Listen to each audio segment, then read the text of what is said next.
मैंने तुम्हें जिस चीज से मना किया था, इस घर की बात उस घर में मैसेज करके मत बताना, तुम फिर वही काम कर रही हो।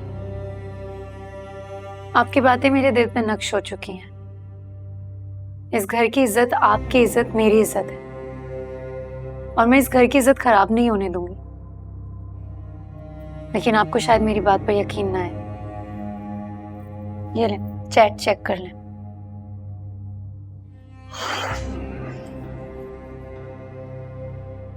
इसकी कोई जरूरत नहीं है, मुझे तुम्हारी बात पर पूरा यकीन है। सॉरी यार, थोड़ी सी मिसअंडरस्टैंडिंग हो गई। जहां ज्यादा मोहब्बत होती है ना, वहां थोड़ा सा शक आ ही जाता है। मैं सिर्फ ये चाहता हूं कि असरा, मेरे और तुम्हारे बीच में स्पेस ना क्रिएट हो। हम दोनों के बीच में और कोई ना है, कोई भी नहीं।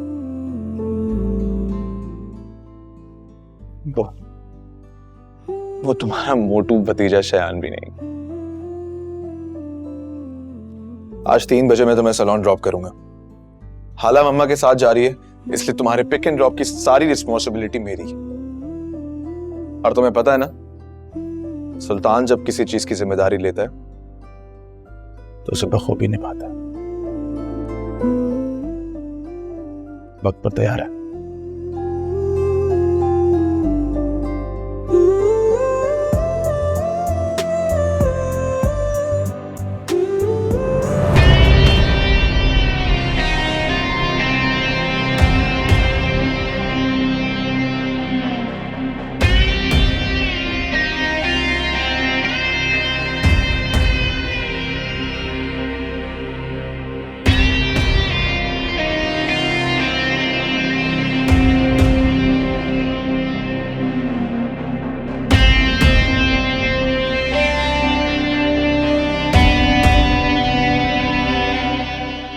सुल्तान,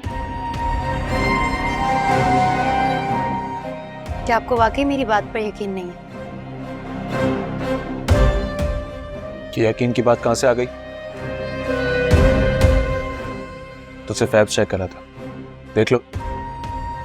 इसमें कोई पासवर्ड नहीं है, आप आराम से चेक कर लें। पकड़े।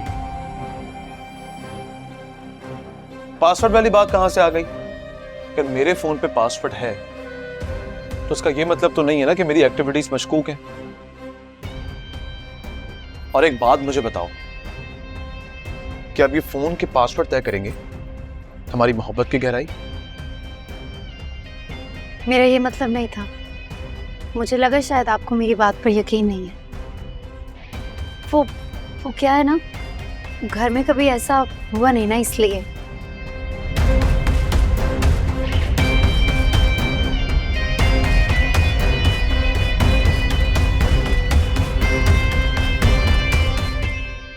अच्छा ना, अब अपना मूड तो मत ऑफ करें।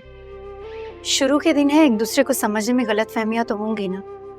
और इसका हल ये है कि अगर हमारे दिल में कोई भी बात आए तो हम एक दूसरे से शेयर कर लें। गलतफहमियां दूरी में नहीं ढलनी चाहिए ना। ठीक कह रही हो।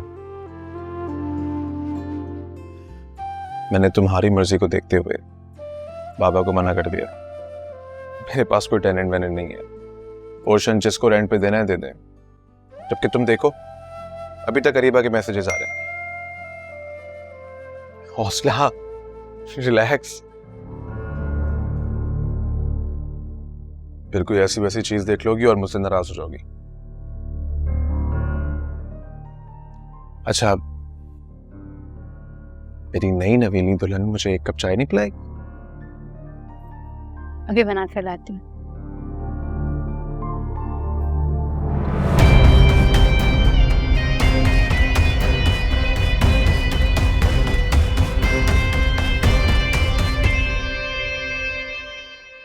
हेलो, हाँ शाम, तुम हॉल में सुल्तान के साथ आओगी? हम लोग पिक कर ले? नहीं भाभी, इसकी जरूरत नहीं है। आप लोग आराम से आ जाइएगा, मैं सुल्तान के साथ आ जाऊंगी। पक्का है ना? क्योंकि 10,000 जिम्मेदारियां उस बेचारे की। अगर कहती हो तो हम पिक कर लेते हैं। होंगी उन पर 10,000 जिम्मेदारियां, लेकिन उनकी फर्स्ट प्रायोरिटी तो मैं ही हूँ ना। आप ही हैं प्रायोरिटी। पता है हमें। चलो ठीक है, मिलते हैं, अल्लाह हाफिज। ओके भाभी, अपना ख्याल रखिएगा, खुदा हाफिज।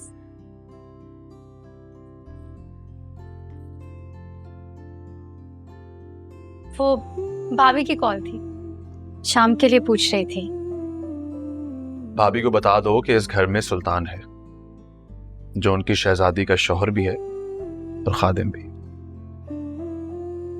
उनकी शहजादी के एक कहने पे दिन को रात और रात को दिन बना सकता है। मुझे वाकई आपकी समझ नहीं आती। एक पल में आप कुछ होते हैं और अगले ही पल में कुछ और।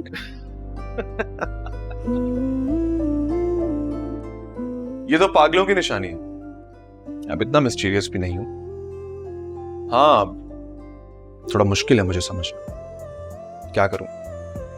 इंटेलिजेंट आदमी हूं, हर किसी का लेवल नहीं है कि मुझे समझ सके। लेकिन मैं हर किसी नहीं हूं ना, बीवी हूं आपकी। तो फिर करो ना कोशिश समझने की। ये क्यों साबित करने पर तुली हो कि तुम टफर हो? इतने इंटेलिजेंट आदमी की बीवी और इतनी ना समझ।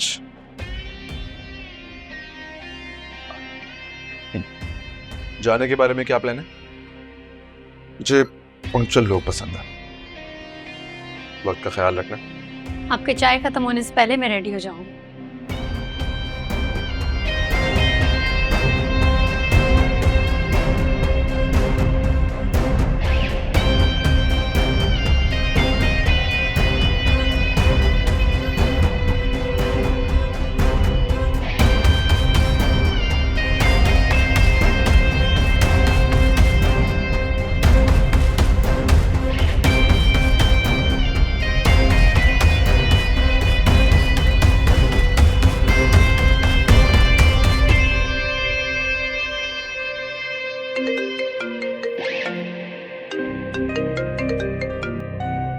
हेलो। और कितनी देर लगेगी? कितनी देर लगेगी? 30 से 40 मिनट्स लगेंगे, बस हाफ एन आवर।